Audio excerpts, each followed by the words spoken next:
All right, Shalom. First and foremost, all praise, honor, and glory is to Yahweh by Hashem Yahweh Shai. Double honors to the apostles and elders of Great Millstone. Much due honors and respect to you brothers out there that's also laboring in this work. Continue to push out this gospel in all true faith and sincerity, and not becoming faint in your watch. And in this lesson, it's going to be pretty much a response to the decree which came down from the apostle Tahar, which is nothing more than a form of sifting, because sifting is necessary when gathering the elect, okay? And when you consider any form of sifting, whether it's sifting wheat, or let's just say, for an example, gathering gold, you gold mining. Well, in the process of gathering gold, you got to sift out the undesirable minerals, such as rocks and dirt. So sifting is necessary when gathering the elect. And as we move forward and closer to our redemption and our hopes of being delivered, it's going to be more and more sifting.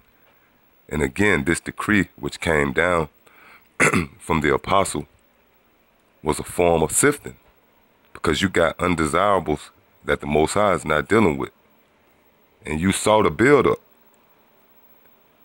The weeks prior to this decree coming down, you saw the apostle pretty much vexed in the spirit about these guys that's lukewarm. Okay? And in this lesson, I want to start off with an example of the Lord himself, Yahweh Shai, actually sifting out men. And I want to start off right here in St. John chapter 6, verse 60. Many, therefore, of his disciples, when they had heard this, said, "This is an hard saying, who can hear it?" When Yahweh Shai knew in himself that his disciples murmured at it, he said unto them, "Do this offend you?" And that's what you see happening now, because when this decree came out, there was guys that actually murmured at this. They're not going to come out and tell you. Just like prior decrees, or the order, the way the Lord set it up. The first instinct, or that first domino, if you will, that leads to a man leaving the truth or becoming a scoffer and a scorner and no longer continuing with us, the first instinct or that first domino is they get offended. Whether, you tell a guy, "Hey man, you got to come out to camp." His little boy might have a baseball game or some shit on the day of camp. And you tell him, "Look man, you got to put this work over your family."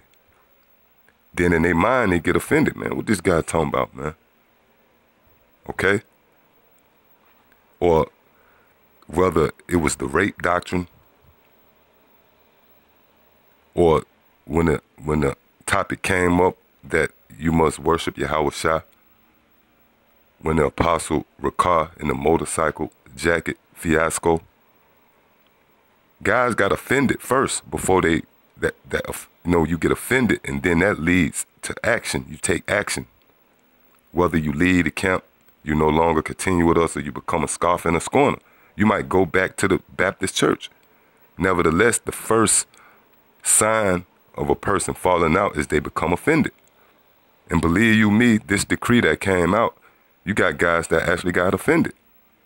Damn, man, I was doing 2 videos. Why I got to do 3? Or why I got to be over 10 minutes long? Again, verse 61, when Yahweh Shai knew in himself that his disciples murmured at it, he said unto them, "Do if this offend you?" Verse 62, "What and if ye shall see the Son of Man ascended up where he was before?" Verse 63, "It is the spirit that quickened, the flesh profiteth nothing. The words that I speak unto you, they are spirit and they are life." And this theme is continued to this very day. When Apostle Tahar spoke to us, he was speaking the words of life. He was speaking the spirit of Yahweh Shai. That wasn't the apostle talking, that was Yahweh Shai speaking through the apostle, which a lot of guys are going to become offended about. Verse 64, "But there are some of you that believe not," meaning right here amongst Great Millstone, right here amongst the church, just like it was some 2,000 odd so years ago with Yahweh Shai. But there are some of you that believe not, for Yahushua knew from the beginning who they were that believe not and who should betray him.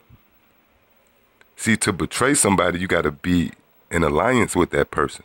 You can't betray a person that you never was, attached to. So again,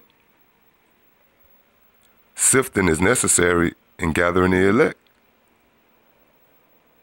Back then, the Lord knew from the beginning who was going to betray him. You think right now the Lord don't know who's going to betray him?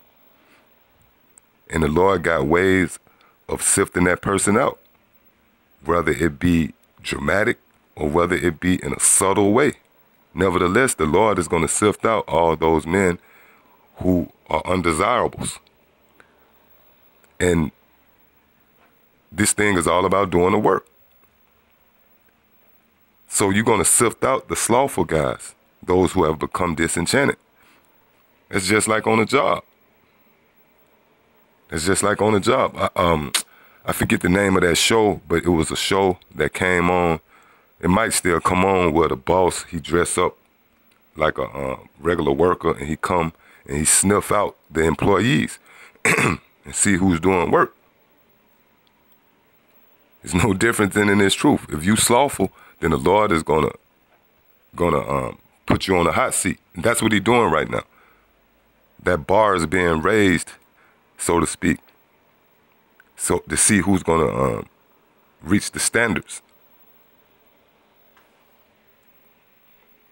Verse 65, and he said, therefore said I unto you that no man can come unto me except it were given unto him of my Father.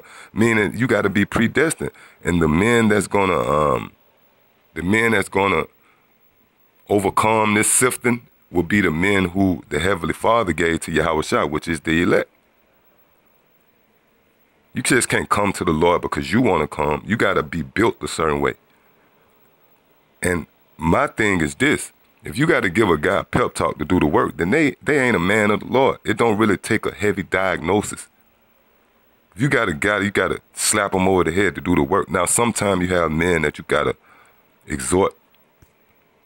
You got to warn men, to strengthen up those feeble knees and lift up those weak hands, because they men of the Lord, and you get weary sometimes. But if it's a guy that you just see they not engaged, they just all out into space, those with their hands in their pocket, well, that's not a man of the Lord. It don't take a real heavy diagnosis or assessment. A tree is known by its fruit, okay? So again it says, and he said, therefore said I unto you that no man can come unto me except it were given unto him of my Father. Verse 66, from that time many of his disciples went back and walked no more with him. And this is happening now. And it's going to continue to happen until that number is sealed. You got to remember the process of the elect or the remnant is really not adding on. It's going to be chopping off, because the remnant is what's left. Pretty much all the elect is here. Now the Lord is just cutting off the undesirables, and what's going to be left will be the remnant.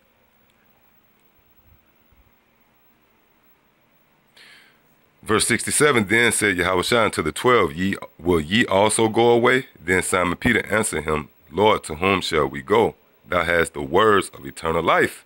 Which that's a key point, because they listened to the words of Yahushua. And that's how we feel about the Apostle Tahar. What he was speaking was the words of eternal life, because we know that doing the work is the bridge to salvation. When you read about the parable of the talents,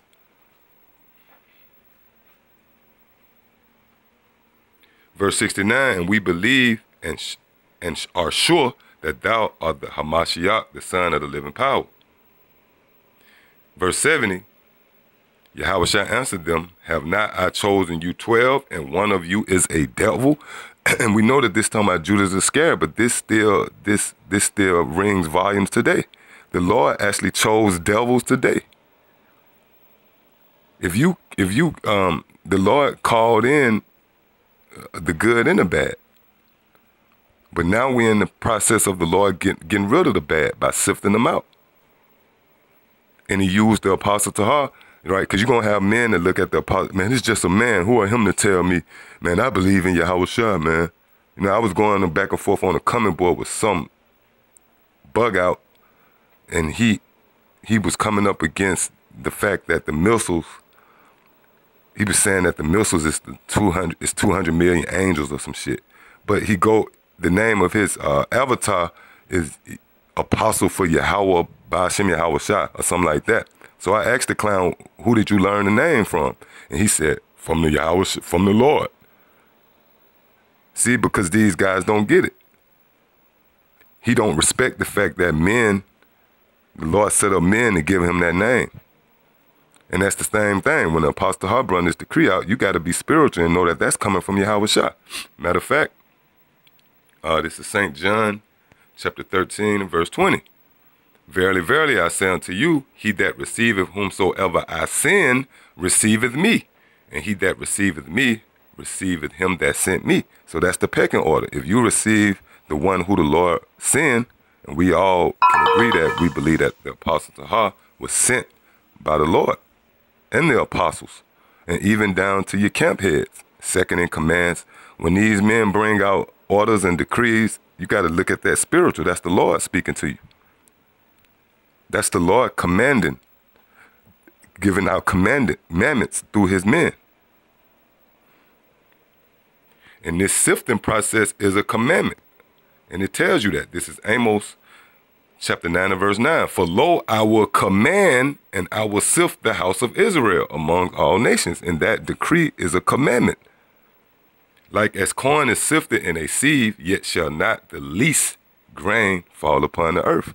Meaning those who the Lord ordained or predestined to be the elect, they're not going to fall off. But you guys that's really not sincere, you're going to fall right off. And in the first instinct or the first catalyst of you falling off is going to be because you became what? Offended. So yeah, that's pretty much it. And with that, shalom.